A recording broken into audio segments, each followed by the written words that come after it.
A-t-on le droit? C'est une question qu'on m'a déjà posée très souvent et qu'on continuera à poser. Il faut connaître bien la halakha. Est-ce qu'on a le droit de se servir d'un lave-vaisselle pour du lait et pour de la viande? Deux cas de figure. Premier cas de figure, au même moment. Est-ce que je peux mettre au même moment une vaisselle chalavite et une vaisselle bassarite et mettre en marche mon lave-vaisselle? Deuxième question, si jamais on interdit ça, est-ce qu'au moins on pourra quand même autoriser de s'en servir de façon... voilà, non, simultanée, c'est au même moment. Alternée, c'est d'accord, un après l'autre. Alors, quelle est ici la problématique? D'abord, comment ça fonctionne un lave-vaisselle? Je suppose que vous savez ça mieux que moi. Mais en deux mots, de ce que les poskim en écrivent, de ce qui paraît. Et puis ça a beaucoup changé dans les temps. Ça veut dire, à l'époque du Rav Moshe Feinstein, par exemple, c'était complètement autre chose qu'au jour d'aujourd'hui. En général, on prend la vaisselle, les couverts, une fois qu'ils sont déjà un petit peu rincés, et on les met dans le lave-vaisselle. On ne met jamais la vaisselle dans le lave-vaisselle alors qu'il y a encore plein de saleté dessus. Ça risque de boucher, ça risque d'abîmer, et ça risque en plus de ne pas laver. C'est pour ça qu'il y a beaucoup de femmes qui disent « à quoi ça sert d'acheter un lave-vaisselle ?» De toute façon, faire la vaisselle avant. Alors autant faire tout d'un coup, et puis voilà. Donc après, je vous laisse à vous le soin de savoir si vous voulez un lave-vaisselle chez vous ou pas. Mais en tous les cas, première chose, on nettoie toutes les grosses saletés qui peuvent se trouver sur la vaisselle. Deuxièmement, on rentre tout ça à l'intérieur, on met un savon qui est très fort, et on allume. Au moment où on allume, dans un premier temps, généralement, il y a de l'eau froide qui sort et qui gicle vraiment avec beaucoup de puissance sur les ustensiles, pour pouvoir les nettoyer à nouveau, qu'ils soient encore plus propres. À ce moment-là, il y a du savon qui sort de la machine, et puis une fois que le savon est sorti, c'est comme ça dans la plupart des lave-vaisselles. On va voir que ça va changer, la metsiout dans les lave-vaisselles va changer la halakha. En tous les cas, dans beaucoup de lave-vaisselle, le savon sort avant que l'eau soit chauffée, et ensuite il y a un gouffre rimoum à l'intérieur du lave-vaisselle qui réchauffe l'eau et qui la fait arriver à une température de 60, 70, 80 degrés. D'accord? Donc ensuite ça nettoie, après l'eau est évacuée, il y a les filtres qui récupèrent les grosses saletés, et puis après il y a d'autres lavages, encore à chaud, sans savon en général, pour pouvoir bien nettoyer, etc. Finalement, la vaisselle est censée être propre. Quels sont ici les problèmes qui se posent? Alors, si j'ai décidé que mon lave-vaisselle serait que bassari, j'ai pas de question. Que halavi, j'ai pas de question. Si je veux en faire un double usage, quels sont ici les problèmes que vous voyez? Pardon? C'est à chaud. Pourquoi? Dites-moi pourquoi. Là, vous parlez au même moment? Pourquoi? C'est quoi le problème?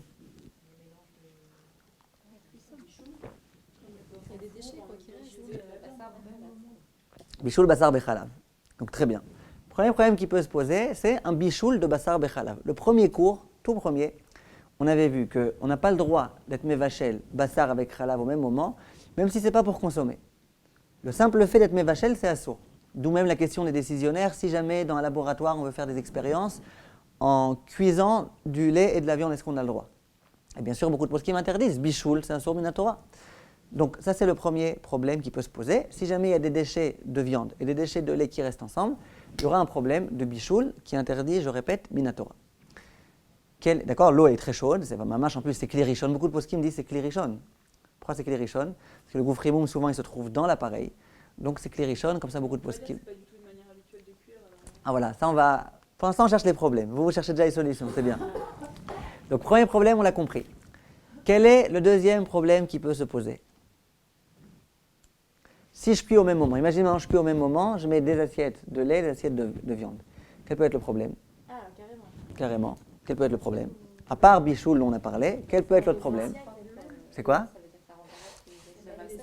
Ça rendra quoi? Alors voilà, très bien. Il peut y avoir du lait qui va sortir de mon assiette de lait et qui va rejoindre mon assiette de viande.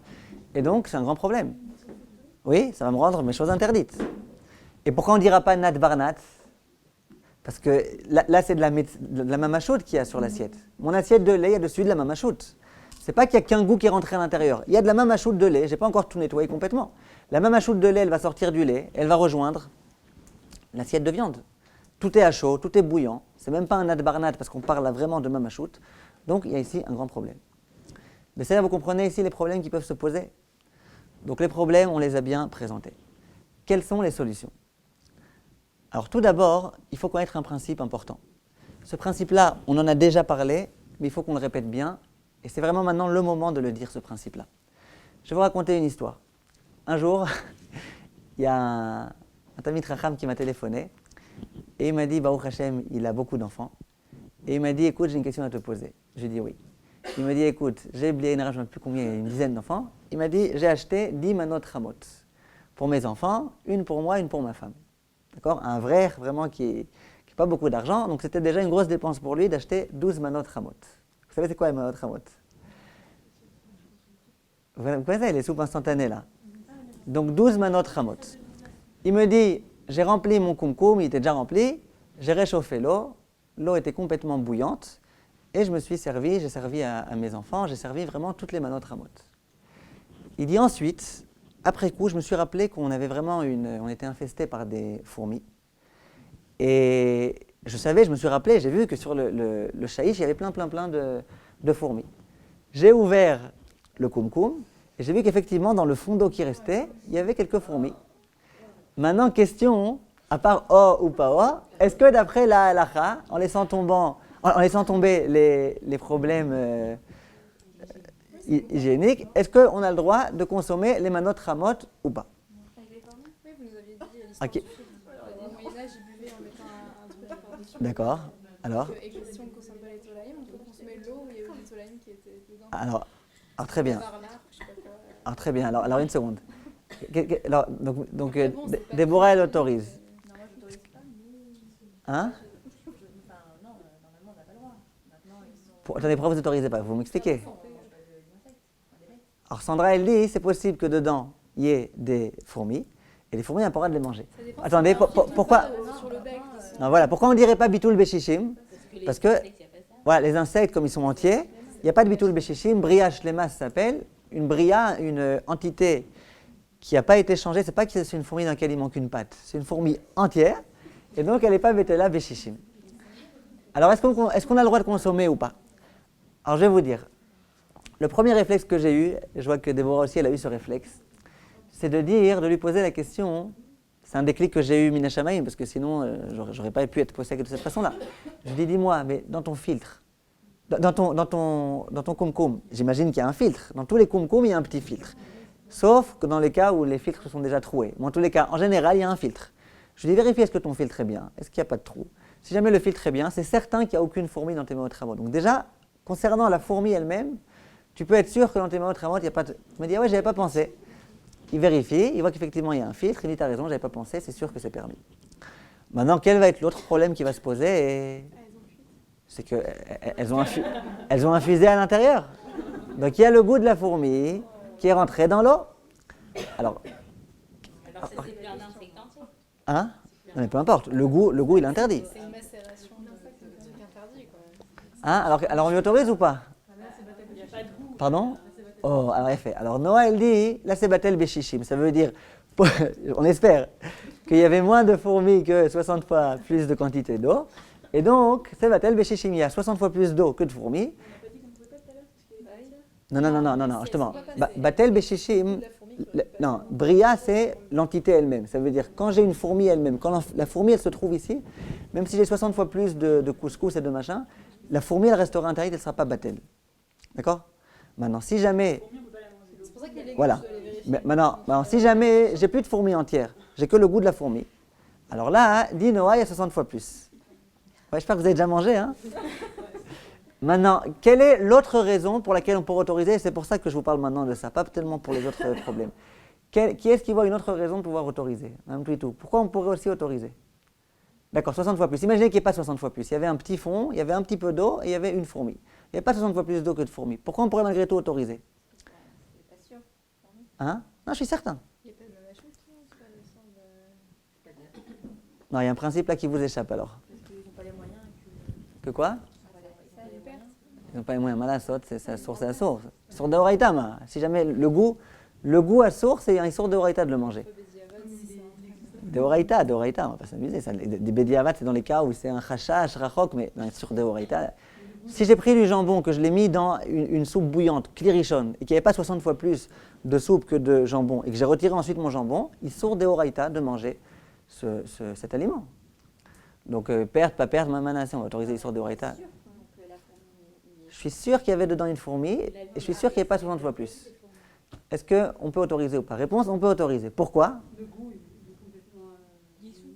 Voilà. Il est quoi? Il est annulé, le goût. Pourquoi il est annulé? Non, il n'y a pas de... Parce que, Elle a dit il y a 300. comme c'était dans un liquide...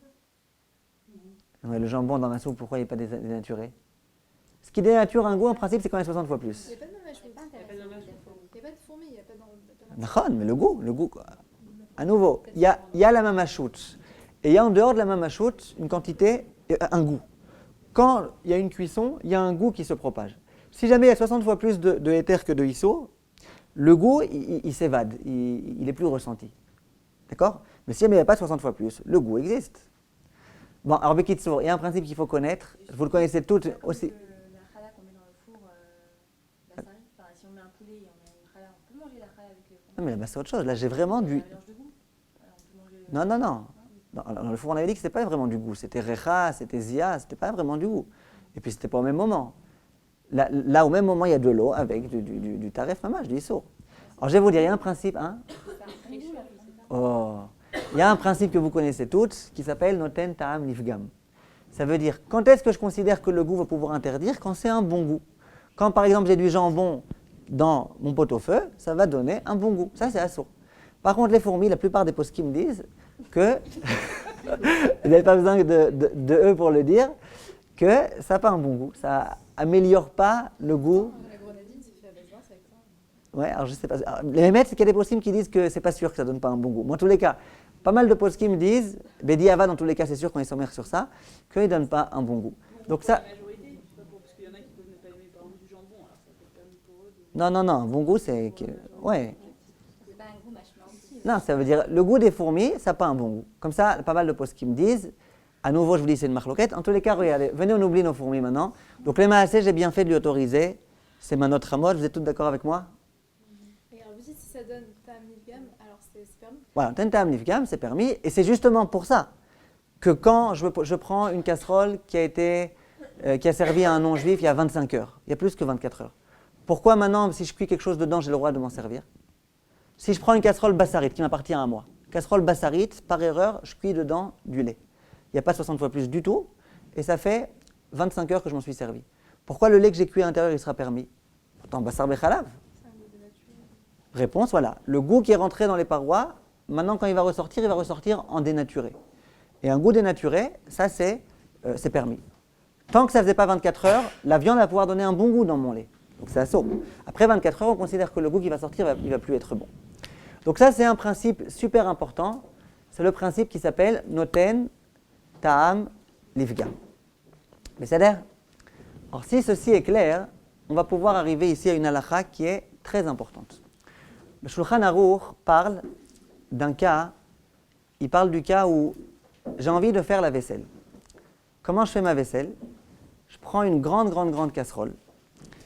Dans cette casserole, je mets de l'eau bouillante et je mets dedans des aliments, des couverts halavi et des couverts bassari. Donc je répète, je prends une grande casserole, elle est ce que vous voulez, elle est parvée, elle est viande, elle est lait, elle est ce que vous voulez. Dedans, je mets des ustensiles aussi bien de lait que de viande et dans lesquels il y a encore sur les parois un petit peu de saleté. Donc a priori, vous allez me dire, ma pitom, c'est complètement assourd là, makara. Ouais. Dit au Shulchan Aruch, il y a un cas dans lequel on peut autoriser. C'est quoi ce cas? Je vous le lis dans les mots. Voilà. Ireli, le Shulchan Aruch, donc il dit, il me semble, Sheim natnu efer bemaim chamim, chez Bayura, que si on a mis de la poussière, de la cendre, dans l'eau chaude qui se trouve dans cette grande casserole, afalpi chez Ashuman Davouk, bien qu'il y a de la graisse qui est collée sur les parois du keli, mutar. Pourquoi? De aliede haefer unoten ta'am lifgam. Parce que grâce à la poussière, à la cendre qui va se trouver dans l'eau, le goût va être dénaturé. Ça veut dire le goût des petits résidus qui peuvent se trouver sur les parois de l'assiette, des couteaux, des couverts, etc. Ce goût-là, il va être dénaturé. Par quoi il va être dénaturé? Par la poussière qui se trouve. C'est chaud, pardon. Ouais, c'est chaud, c'est bouillant. Donc là, on a un grand pétard, une grande issue, une grande porte qui va nous permettre peut-être d'avancer dans le cas de notre lave-vaisselle. Quand on met de la poussière, c'est de la cendre ou de la farine? Voilà. Ah, c'est des détergents aussi dans Alors, voilà, c'est une poussière, c'est quelque chose, si vous voulez boire cette eau par exemple, elle est imbuvable. Parce qu'il y a dedans une espèce de poussière qui va abîmer. Maintenant écoutez bien jusqu'au bout. Le Shach et le Taz et beaucoup de grands poskim, en particulier Ashkenaz, sont en désaccord avec le Shulchan Aruch. Et ils disent, le principe de Noten Ta'am Lifgam, on est d'accord avec. Les choses qui en soi n'ont pas un bon goût, on est d'accord avec. Mais de dire que des choses qui ont un bon goût, sous prétexte qu'on a mis un petit peu le cendre à l'intérieur, que ça peut complètement dénaturer un bon goût, ils disent ça, on n'est pas d'accord. Ils ramènent des preuves, comme quoi ça ne marche pas. Il y a un grand posek qui s'appelle le Yad Yehuda, et qui dit que même les poskim qui ne sont pas d'accord avec le Shulchan Aruch, et qui disent que la poussière, elle ne peut pas dénaturer un goût, c'est uniquement la poussière. Parce que la poussière, voilà, comme vous étiez en train de dire, Shulamit et tout, la poussière, c'est quoi la poussière? C'est vraiment quelque chose qui dénature. Mais dit le Yad Yehuda, si jamais vraiment il s'agissait d'un bon savon comme ça, bien puissant, d'un détergent, d'un truc corrosif, etc., là c'est évident que même les poskim qui ne sont pas d'accord avec le Shulchan Aruch seront d'accord. Pourquoi? Parce qu'il y a des produits très puissants qui peuvent vraiment abîmer. Je mets de la javel, ce n'est pas la peine d'être très chacham pour savoir que le goût il va être complètement abîmé. En pratique, beaucoup de poskim ashkenazim, malgré tout, ne font pas cette différence-là et disent nous on ne connaît pas. Nous on sait que le Shach et le Taz et beaucoup d'autres poskim disent que concernant la poussière, ça ne marche pas. Donc ça ne marche pas. Quand tu me dis il y a des savons plus puissants, l'oïda. Comme ça, ces poskim-là, la plupart des poskim ashkenazim disent. Le Rav Ovadia. Le problème, il est bichoul, il n'est même pas d'avoir un goût. Attendez, bichoul, une seconde. Vous avez raison. D'abord, je présente le principe. Regardez. Le Rav Ovadia, lui, il n'est pas d'accord avec. C'est pas qu'il n'est pas d'accord. Il voit le Shulchan Aruch. Le Shulchan Aruch, c'est le Rav des Sfaradim. Le Shulchan Aruch dit explicitement que si on met du FR dans cette grande casserole, le goût est complètement abîmé, le goût est complètement dénaturé. Oui, donc, dit le Rav Ovadia, c'est autorisé. Donc le Rav Ovadia, écoutez bien maintenant toute sa construction, il part de cette base-là, tout sa tchouva, il va avec cette base-là, il accepte ce Shulchan Aruch comme étant un acquis, et donc il va dire, sans prendre aucun gant, qu'on a le droit de se servir du même lave-vaisselle, au même moment, avec de la viande et du lait. Pourquoi? Il dit, tout d'abord, j'ai bien nettoyé les parois de la vaisselle. Donc il ne reste plus grand-chose. Il reste un petit quelque chose, d'accord? C'est comme le cas des Shulchan Aruch. Le Shulchan Aruch, il parlait d'un cas où je prends une yura, je mets dedans des ustensiles khalavi, des ustensiles bassari, j'ai une eau abîmée avec de la poussière, et il a autorisé. Donc, dit le Rav Ovadia, on peut, Meikaradin, se servir du même lave-vaisselle au même moment pour lait et pour viande. Il dit à la fin, et celui qui veut être machmir, si je me rappelle bien les termes qu'il emploie, tavo alav bracha, ça veut dire yesh makom leachmir. Ça, c'est l'opinion du Rav Ovadia Yosef. Le terme n'est pas bon à cause du savon? Hein? Le terme n'est pas bon à cause Ouais, avec le savon. Et le savon, il a été introduit avant que l'eau puisse chauffer. Donc, à aucun moment, il y a ici de l'interdit. Je précise un point important déjà, vous avez raison de me le rappeler. Je précise un point important, c'est qu'il y a des lave-vaisselles qui ne fonctionnent pas comme ça. Ça, il faut bien vérifier le nôtre, comment il fonctionne, si on en a un. Il y a des lave-vaisselles qui fonctionnent différemment. Ça veut dire que dans un premier temps, il y a de l'eau bouillante déjà qui se trouve dans le lave-vaisselle avant que le savon soit libéré. Alors, dans ce cas-là, vous êtes d'accord que toute la permission du Rav Ovadia, elle n'est plus valable. Vous êtes d'accord ou pas? Tout ce qu'il a permis, c'est parce qu'à aucun moment il y avait du lait et de la viande mélangés avec de l'eau chaude, parce que l'eau chaude, c'est déjà une eau abîmée. Mais si jamais il y avait de l'eau chaude qui n'était pas abîmée, il y avait un contact direct de lait et de viande. Alors là, Baruch, quand même, le Rav Ovadia ne l'autorisera pas. Parce que dans le cas du Shulchan Aruch, par exemple, on a mis du FR avant que l'eau soit chaude. Avant la vaisselle, on l'a mis. De quoi? La cendre. Voilà, là-bas, ouais. Ou alors quand j'ai mis que du lait avant de mettre la viande. Mais il ne faut pas qu'il y ait du lait et de la viande au même moment sans qu'il y ait de... Mais dans ce cas, il n'y a même pas besoin de nettoyer, de faire un pré-lavage, quoi. Là, vous dites, on a inséré de la vaisselle, lait et viande qu'on avait déjà rincé auparavant. Même pas. Oui, la médecine, c'est qu'on lave avant pour pas que ça s'abîme. Mais même Maintenant. s'il reste vraiment des... Si vraiment il y a des gros morceaux, là il y aura peut-être un problème à cause du problème du bichoul, du lait et de la viande. Donc vous avez compris pour l'instant ce qui est écrit. Ce qui est intéressant, c'est que le Rav Ovadia, il dit à la fin de sa tchouva, et ainsi a écrit mon fils, Rabbi Yitzhak, Rishon LeZion. Et quand on regarde ce qu'écrit son fils, Rabbi Yitzhak, dans le Yalkut Yosef, on voit qu'il ne dit pas ça du tout. Il va dans le même sens que son père, d'autoriser, mais il n'autorise pas du tout au même moment. Kaniré, quand il dit mon fils a écrit ainsi, c'est écrit ainsi qu'on pouvait se fonder sur cette svara pour autoriser. Mais son fils, il n'autorise pas au même moment. Qu'est-ce qu'autorise son fils, Rabbi Yitzhak Yosef? Lui, il autorise l'un après l'autre. Il dit l'un après l'autre, je me suis servi de viande, après je vais me servir de lait, je me suis servi de lait, je vais après me servir de viande. Ça, il autorise. Maintenant, si on réfléchit un petit peu, Que va répondre le Rav Ovadia Yosef au problème de Bishul Basar Bechalav? Oui, c'est-à-dire le goût il est abîmé, d'accord. Le goût qui pourrait sortir, le goût qui pourrait se trouver sur l'assiette chalavite, il ne va pas rentrer dans l'assiette basarite et l'interdire, parce que de toute façon, même s'il rentre, il est déjà pagoum, il est déjà abîmé. D'accord. Mais qu'est-ce qui fera le Rav Ovadia avec le problème du Bishul? Bishul Basar avec Chalav. Alors le goût est abîmé. Bon, et alors? Il n'y a pas un problème de Bishul? Alors sur ça, ils disent des poskim, le Rav Ovadia et son fils, etc. Ils disent que non. Parce que le Issour Basar Bechalav qui a été interdit, c'était, comme elle a dit tout à l'heure Joy, derer Bishul. Là, c'est pas du tout derer Bishul, derer Bishul avec du savon, etc. En plus, c'est pas du tout mon intention de me vacher l'otam. En plus, c'est une toute petite quantité. C'est pour ça que j'ai dit tout à l'heure, c'est important que c'est une petite quantité. Si j'ai un gros morceau de viande avec un gros morceau de fromage et que je l'ai cuit en mettant un peu de savon dedans, je ne suis pas sûr que le fait qu'il y ait un peu de savon, ça va pouvoir complètement dénaturer la viande, complètement dénaturer le lait et qu'il ne va pas y avoir un contact de Basar Bechalav. Mais quand c'est des petits quelque chose, un petit peu de graisse, un petit peu de machin, alors là, disent des poskim, ces poskim-là, que même le problème de Basar Bechalav est résolu. Pourquoi? Parce que le goût est dénaturé. Donc eux, ils veulent dire un goût dénaturé de viande qui retrouve un goût dénaturé de lait, ça ne s'appelle pas Basar Bechalav. Il y a un point qui est important là, très important. Lorsque imaginez, j'ai du Basar Bechalav. J'ai pris une viande qui a été cuisinée avec du lait, un vrai Basar Bechalav d'Eoraita. Ce Basar Bechalav, j'ai le droit de le vendre à un goy? Non? Tout le monde est d'accord? Vous vous rappelez bien, Baruch Hashem. Maintenant, moi je dis, je vais mettre un peu de savon, j'ai très très faim, je vais mettre un peu de savon dessus, et puis je vais le manger. Si je mange ce Basar Bechalav là, sur lequel il y a un peu de savon, vous savez ce qui se passe? J'ai une sorte d'Eoraita. A priori, comment il va s'arranger avec ça, le Rav Ovadia? Le Rav Ovadia, il dit pareil. Il dit, j'ai un goût dénaturé de viande qui va retrouver un goût dénaturé de lait, et ça va se rejoindre. Marpatli. Hein? Si on n'est pas intéressé à le manger, c'est sûr justement ça va être après. Oui, mais c'est ça. Mais bichoul, c'est quand même un problème de bichoul. Ouais, même si je ne le mange pas. C'est ça. Alors, il faut que vous compreniez qu'il y a une grande différence. Quand il y a un Basar Bechalav qui s'est déjà produit, c'est déjà devenu Basar Bechalav, alors là on dit, ouais, un peu de savon, il ne pourra pas tout complètement l'abîmer. C'est Basar Bechalav, il y a déjà eu un shem de Basar Bechalav dessus. Quand par contre j'ai un goût de Basar et j'ai un goût de Chalav, les deux sont dénaturés, et je veux créer maintenant une interdiction de Basar Bechalav, là on dit non. Vous comprenez la différence? Ça c'est une différence importante. C'est comme, ça va vous amuser un petit peu, mais il y a une femme qui m'a téléphoné il y a 2 semaines, elle me dit, on a un super bon vin que quelqu'un nous a offert. Et celui qui nous a servi, c'était un non-juif. Pas quelqu'un de pas religieux, un non-juif.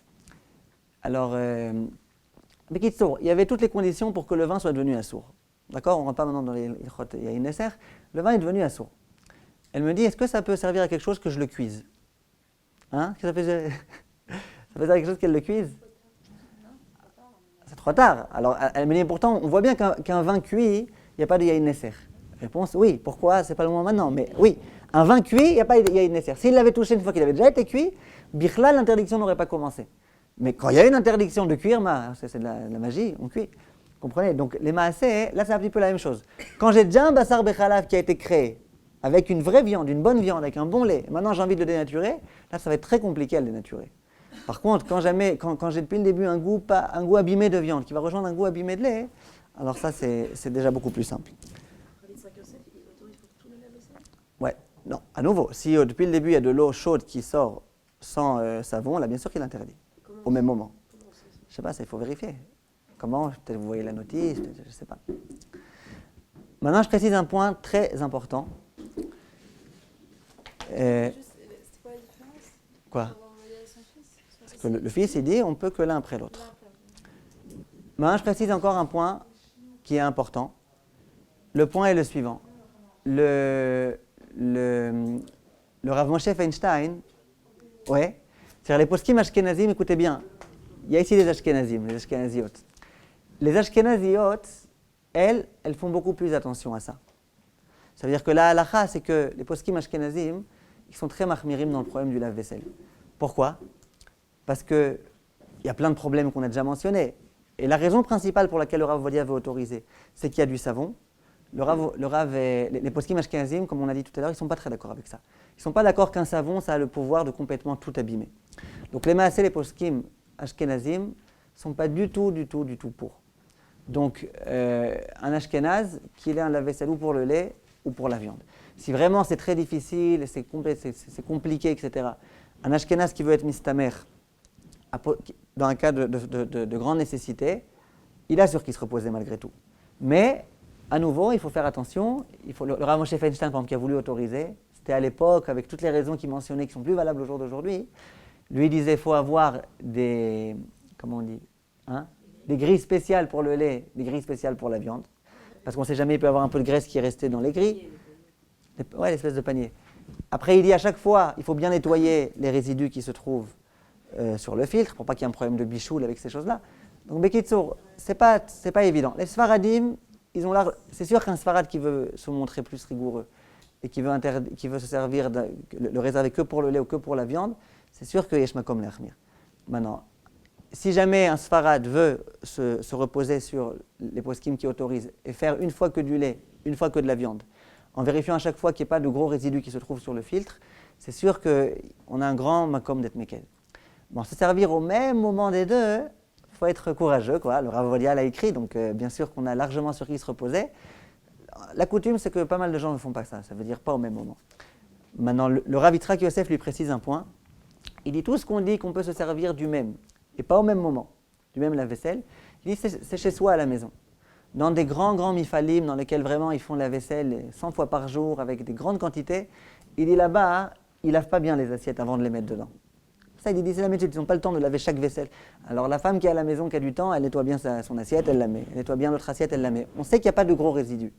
Par contre, il dit le Rav Yitzhak Yosef dans ces endroits-là où c'est très probable qu'il y ait des gros résidus au même moment qui traînent, alors là, bien sûr qu'il y a un problème. Parce que tout ce que le Shulchan Aruch a autorisé quand le goût est abîmé, c'est uniquement quand c'est des petits résidus de graisse. Quand c'est vraiment des grosses quantités, là, il n'y a pas lieu d'autoriser. Besséder ? Est-ce que c'est indépendant si la vaisselle est en verre, c'est en porcelaine ou dans céramique? Non, ça ne change pas grand-chose. Ça ne change rien du tout. Si elle est en verre, c'est sûr que c'est encore plus simple, parce que de toutes les façons, d'après Sfaradim, le verre, il n'est pas boléa. Donc c'est plus simple de toutes les façons.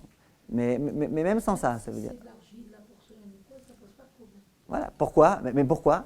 Parce qu'au moment où le goût va sortir et qu'il va rejoindre l'autre ustensile, ça va être un goût pagoum qui va rentrer à l'intérieur. Et un goût pagoum qui rentre à l'intérieur, il n'y a pas de problème. Je vais vous préciser un point quand même intéressant. On a un principe, c'est que en mevatlim isur lechatchila. Vous connaissez ce principe ? En mevatlim, si vous voulez, il faudra qu'on fasse peut-être un cours sur ça, on verra si c'est vraiment urgent ou pas, mais on a un principe, en mevatlim isur lechatchila. Ça veut dire, j'ai dans mon pot-au-feu, j'avais 50 litres de pot-au-feu. Il y a 1 kilo de viande pas cachère qui est rentrée à l'intérieur. Je l'ai retiré. Est-ce que mon pot-au-feu est cachère ? C'était bouillant et tout. Est-ce que mon pot-au-feu est cachère ? Non. Combien il aurait valu qu'il y ait pour qu'il soit cachère ?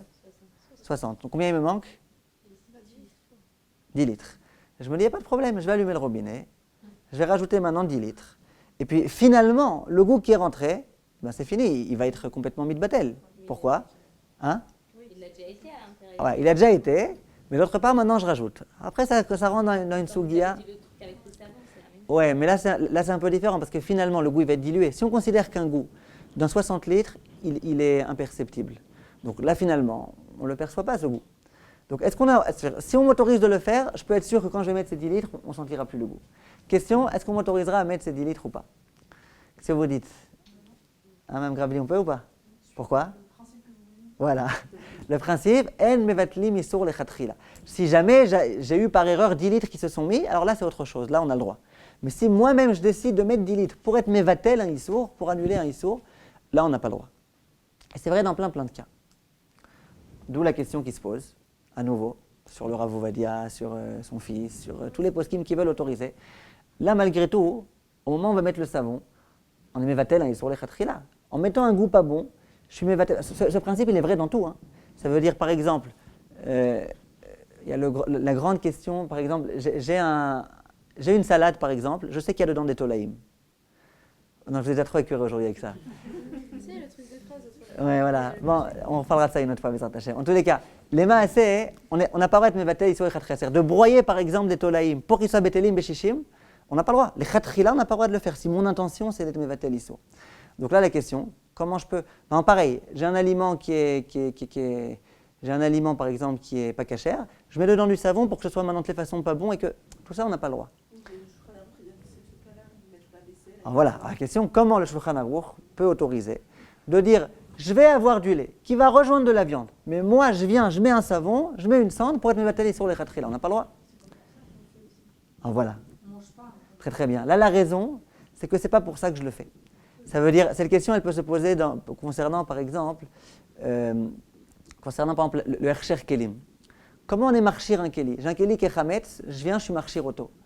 C'est quoi je suis marchir? C'est-à-dire, j'enlève le Issour qui était contenu dans le Keli, et maintenant il va rejoindre l'eau. On apparaît Mevatel un Issour les Khatkhila. Ouais, vous avez compris la question? Réponse, je ne suis pas en train d'être Mevatel un Issour, je suis en train maintenant de pouvoir me servir de ma casserole, et mon intention, ce n'était pas ça.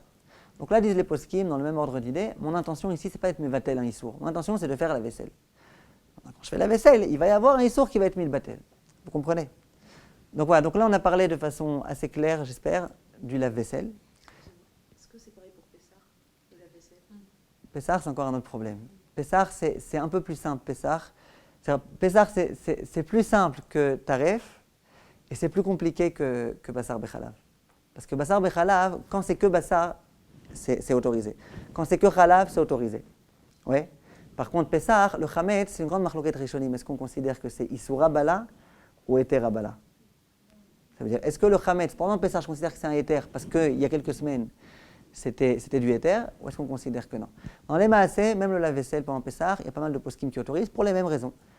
Même si on dit que c'est Issoura Bala, mais au moment où on s'en est servi, à chaque fois, il y avait déjà du savon.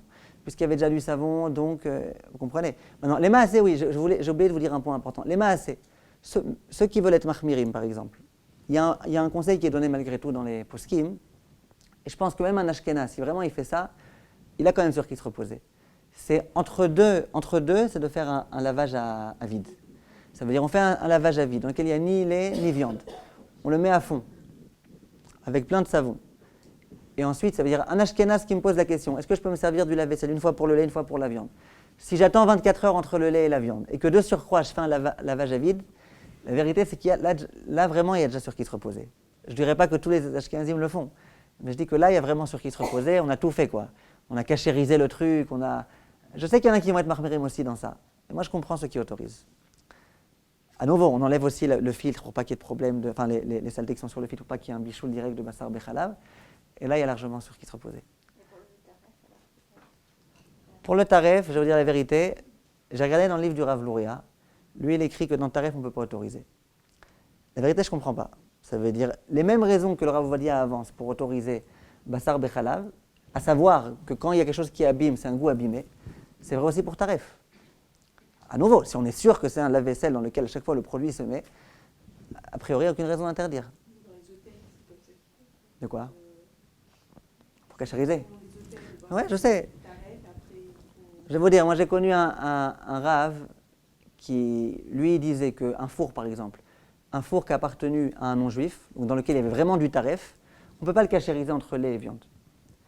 Et il disait que quand il voyage en Chutz La'aretz et qu'il y a là-bas il y a des fours encastrés il disait quand les gens ils achètent une maison, il faut complètement qu'ils enlèvent, même s'il faut arracher aussi le marbre et tout, l'homme chané. On n'a pas le droit de se servir du même four. Pourquoi? Issoura Bala.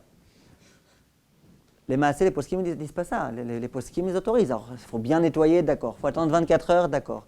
Il faut réchauffer à fond, d'accord. Mais les Maaseh, avec ça, on autorise. Pourquoi? Pour 2000 raisons. Là, c'est pas le moment de toutes les mentionner, mais il y a 2000 raisons pour lesquelles on peut autoriser. Donc les Maaseh, je vous répète, lui dans le Rav Luria, dans son sefer, il écrit que c'est assour, qu'on ne peut pas cachériser un lave-vaisselle de taref à Zé. Les Chora, je ne comprends pas, j'aurais aimé parler avec lui de ça. A priori, je ne pense pas que ce soit Mouchar ce qu'il écrit.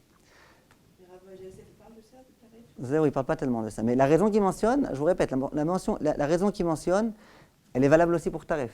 Si ce n'est pas un goût, c'est pas un goût, ça ne change rien maintenant. Goût. Bassar Bechalav au même moment, c'est aussi taref.